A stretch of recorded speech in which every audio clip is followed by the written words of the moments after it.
Bean Soup Times is on a mission to create dope content that entertains, educates, and empowers the Black community. We keep our ear to the ground, we ask, we report to you. We help Black people to share their message. We promote real dialogue. We provide a platform to help give voice to the voiceless. We educate you on how to shop smart. Our passion is to inform you about Black events, businesses, organizations, and entertainers. We are Black owned. We are Black Chicago. We are the award-winning Bean Soup Times.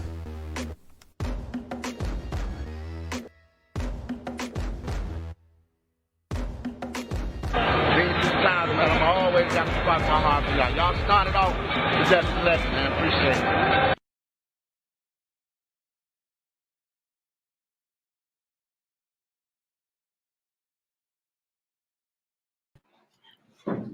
All right, brothers and sisters, what's going on? This is your brother, your friend, Tori Muhammad.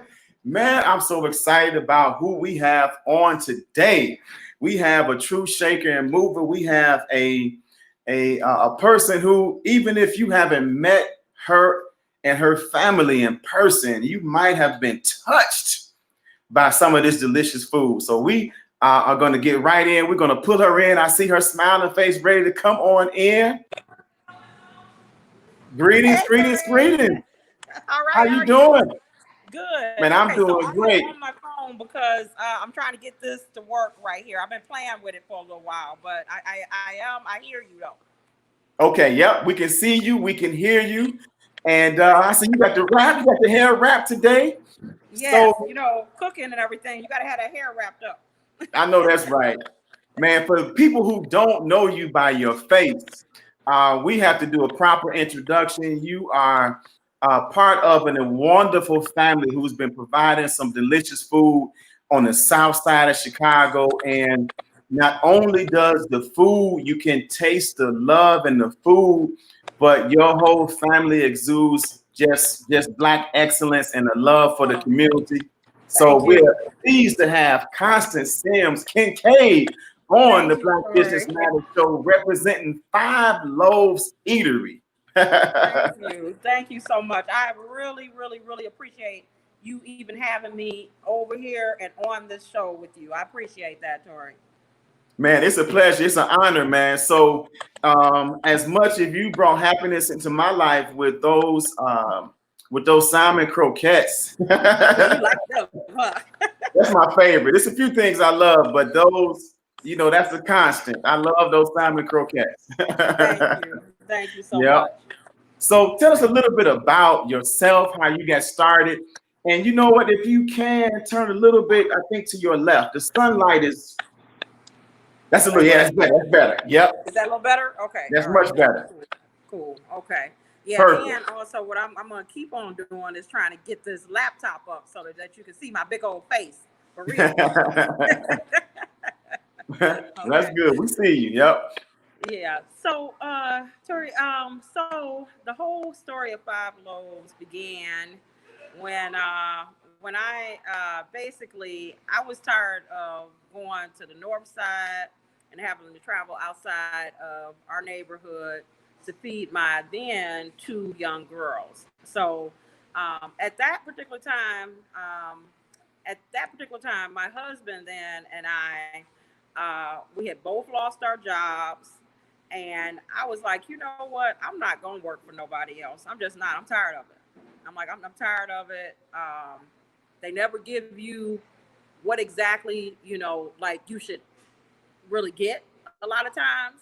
And so I had been working for over 15 years for a restaurant, managing and things like that. And I loved it and everything, but I wanted to bring back that service and everything to my own community. And, basically, as a child even, I saw a lot of businesses leave our community, and it saddened me. And I thought that, I have to be part of this solution and not take my money that I do have and wind up, taking it to another area and feeding them necessarily. I wanted to feed where I laid my head at, basically. So that is how Five Loaves came about, really. And we have been in business now for going on 16 years. Actually, we've been in business over in the Chatham area for going on 12.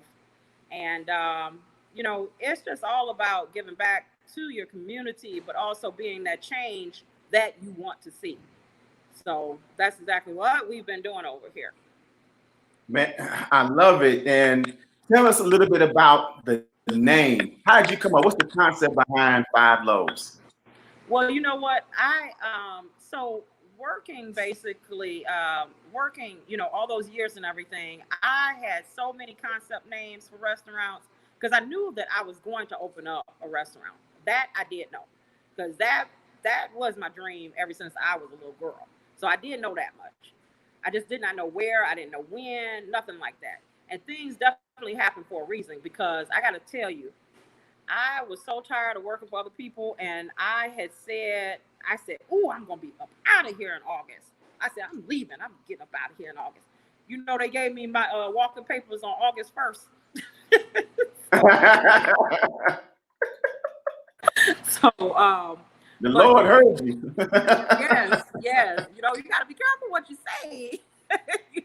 Okay, but the name though, actually, I had many concepts of restaurants in my head, things like that. Because Five Loaves actually started off as a lunch and dinner restaurant. The people spoke and made it a breakfast restaurant. So we listened to y'all, and we wind up changing and pivoting whenever possible, and we wind up listening. So anyway, the name came from I had all these restaurants named, and I had too many restaurant names and too many restaurant menus written up. And I said, you know what, Lord, I'm going to trust you as I always should. Let me stop, just going over this so much. What should the name be? And I would, read the Bible nightly, and I'd sit it down. So in the morning, whenever I had woke up, I said, okay, let me wind up looking. And that night I had prayed and I said, Lord, just give me the right name for this restaurant. So whenever I woke up in the morning and, the Bible speaks basically, and everything to you, you open it up, it's got a message for you that you really need to hear that day. So that happened that day. And I opened up the book of Matthews, and it was talking about Jesus and, the 5 loaves of bread and the 2 fish. And I said, that's it. 5 Loaves Eatery. That's it right there. Because I need a miracle, Lord, to open up this little restaurant. So, yeah, so 5 Loaves is really based on a lot of miracles that happen on a daily basis. People feel it. People feel it whenever they come in this door, that this is a spiritual place, that a lot of miracles have gone on here. Just in general, I mean, the spirit is definitely living in this place. This place is not my place. It is God's place. And I'm just a steward taking care of it. That's exactly how I think about it. I had a meeting. I was scheduled to meet a owner of another restaurant, Batter and Berries. And I said, Yeah, where do you want to meet? He said, well, let's meet at Five Loaves. I love And that. we talked for about 2 hours, and about at least an hour, we were talking about how good the food was. That's awesome. That's awesome. And you know what? That is something that I love about our Black community. It is completely, completely, completely, completely, you know what? Community over competition. That is what I believe in. Community over competition. Because there are not enough of us out here, and I Come want on. more, and I want this to be Renaissance Row over here on 75th Street. I want to pull some great Black business leaders over here, and I want to be able to look down this street. I used to say to Tori all the time, I want it to be like the North Side. Nah, we got a lot of creativity. We got a lot going on with us as Black folks. We don't need it like the North Side, because ours is going to have that Shazam to it. Okay, so it's going to be something different, and that is what I'm looking to see as all of this is going on. This is a beautiful movement. The movement has already been going on with a lot of us, Tori, But the newcomers that are feeling this wave, God bless you, because I'm glad that you joined the party. That's right. That's right. And we welcome you, right? We want you. Yes. Come Yes, on to the that's right right. side. Welcome, welcome. That's right. So with that in mind, talk a little bit about, Juneteenth. This was a Juneteenth like no other because of, the times that we're living in right now. So what was Juneteenth like? And then right behind it, you had Father's Day. Yes, yes, yes. It was a busy, busy weekend, I have got to say, because a lot of you black leaders, you all were really pulling the businesses into the black community, and I love that. I mean, you all were really, really like speaking up and going, hey, if you come to 75th Street, if you come over to 87th Street, Jeremy, there are so many of you all. Okay, I cannot even start naming them. Sib and Jeremy and you. It's like you all do the leg work a lot of times that us owners a lot of times that we are not able to get out and do, and you all are talking to people, and you all are letting them know that we are here, and I appreciate all of you all. I really, really do.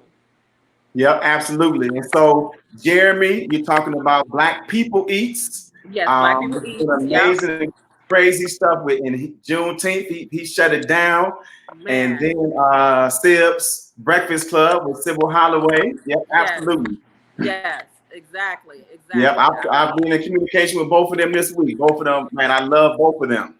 Yes, just awesome group of people. I mean, we have some strong-minded people with great ideas. We just have to back one another and stop being stop letting that be just mouthing. Like, we got to actually get out there and back one another. And you all, like, there's so many of you all that do that, and you all do it a lot of times out of the kindness and everything. Basically, like, I'm of your heart a lot of times, and we just appreciate you all as business owners, because a lot of times we cannot get out there and talk to the people the way that we want to. Yeah, absolutely. Because you in there making those good salmon croquettes and that's right. Right. Salads and everything. Yep. So, of course, I keep talking about my favorite, but what are some of the best sellers? What are the things that consistently people are buying every day? Okay, so we recently, well, not recently, but over the fall, we had to do the and grit menu, because people were making their own combinations. Now, mind you, we done been noticed by, all these different stations and all that kind of stuff, right, for, like shrimp and grits. And then, of course, as I said, we listened to our community. People was like, hold up now, you can't be letting the pork eaters have all the fun. You're gonna have to wind up making some turkey based shrimp and grits. So that turkey based shrimp and grits is delicious. And mind you now, we have an and grit menu. So it's catfish and grits, it's salmon and grits, it's salmon, shrimp, and grits. I mean, I sound like, like a Forrest Gump or somebody, but there's a huge menu of and grit. But also, let's not forget the salmon croquettes, because you can get them spicy, you can get them regular, you can get them grilled, you can get them fried. So those, that's just that is, just another thing. But also our lemon zest pancakes with our homemade buttermilk syrup.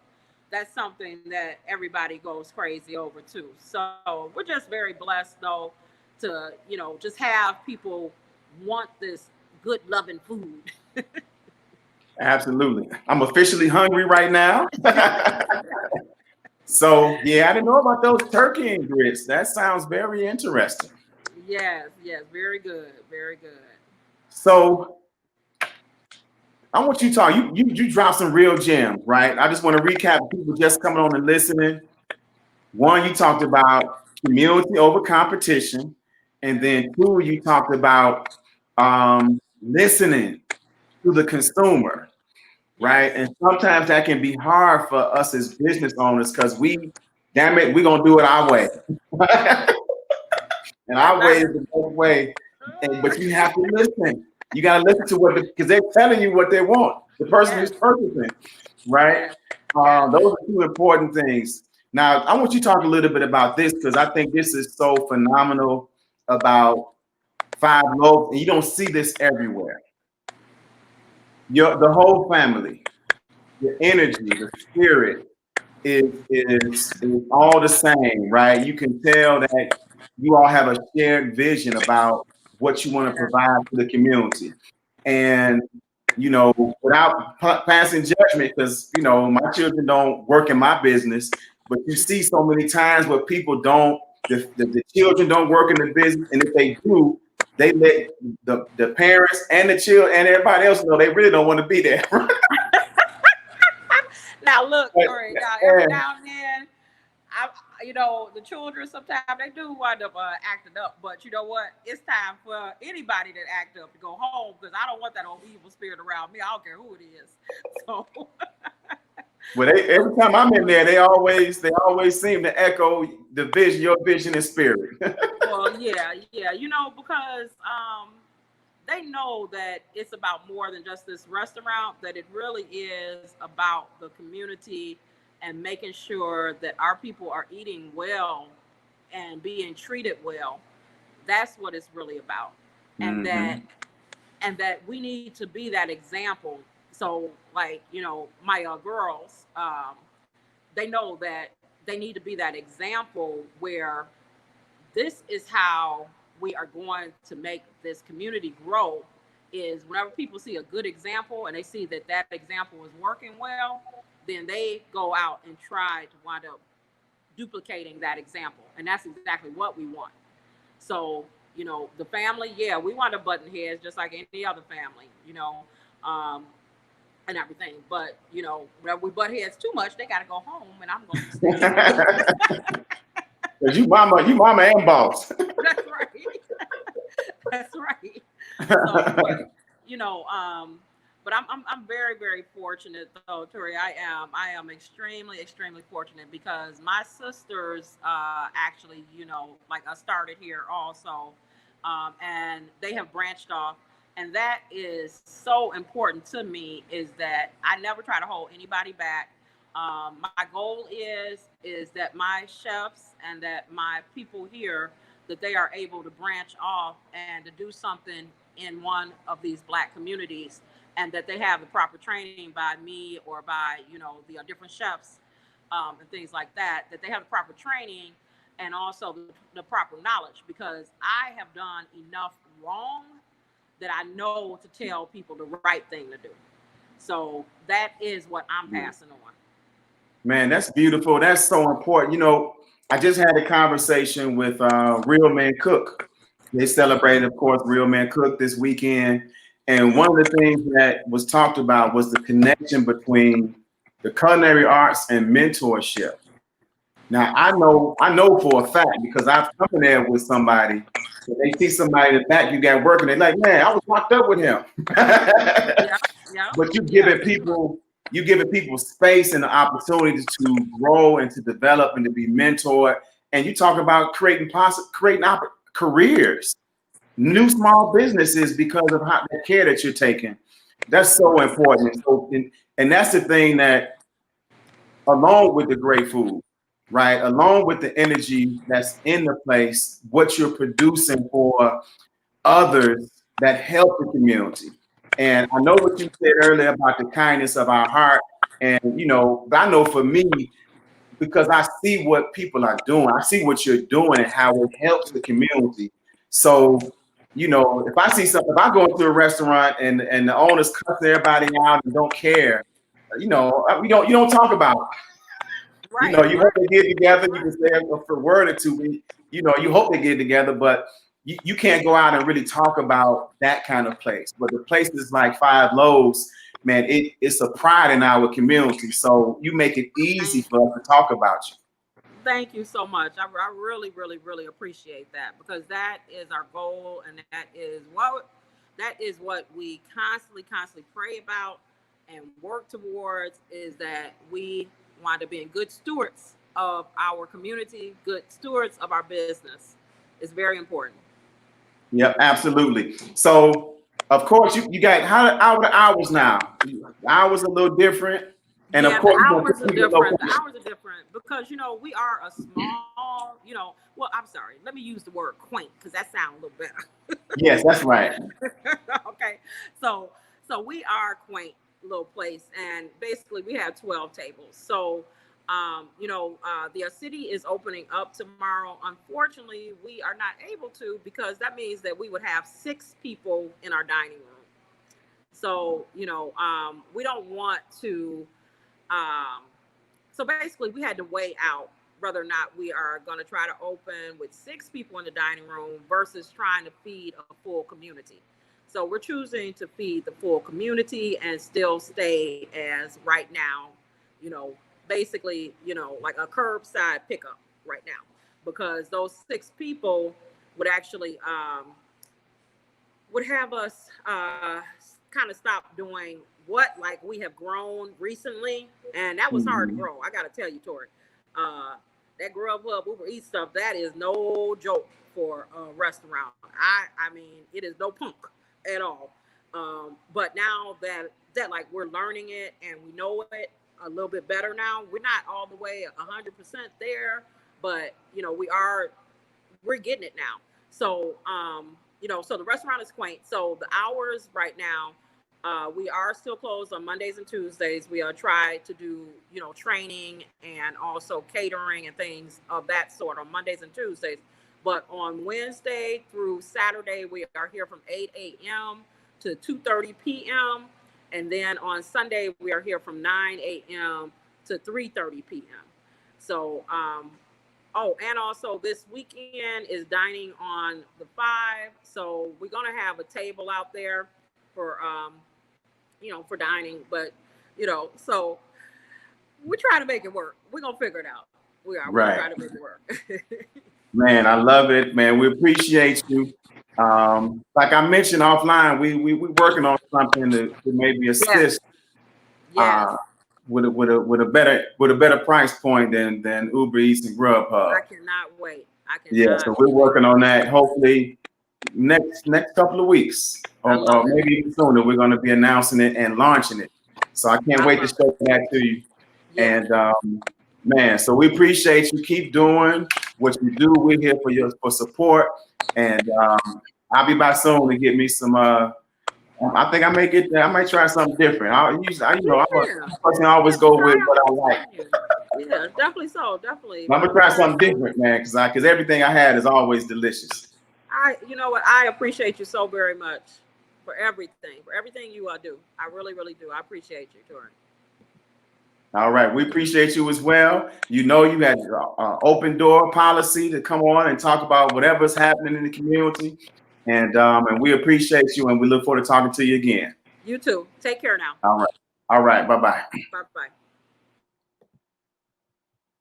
All right, so listen, that was a great conversation. Y'all know what it is. Black Chicago Eats, 5 Loaves. Get by there as soon as you can and enjoy some of that great food. Order, call or order online. We're going to post that stuff in the comment section. But you got to check out our closing, folks. We got to shout out our sponsors. Sean Michelle's Homemade Ice Cream. We got a commercial coming up. And then a special shout out to Dan's Soul Food and Cafe. 2523 West 79th Street. Man, they're one of our big supporters, and we're a big supporter of them. So check them out as well. And here's Sean Michelle's. Sean Michelle's Homemade Ice Cream is the only place to go when the ladies crave delicious old-fashioned homemade ice cream. Their vanilla tastes just like Grandma used to make it. With over 35 flavors, all made with the freshest ingredients, Kathy has never had banana pudding ice cream this good. It's homemade ice cream the way you remember, and Sean Michelle's doesn't upset your stomach. Enjoy in-store or take it to go. Sean Michelle's. Fall in love again. First time customers, buy one, get one free.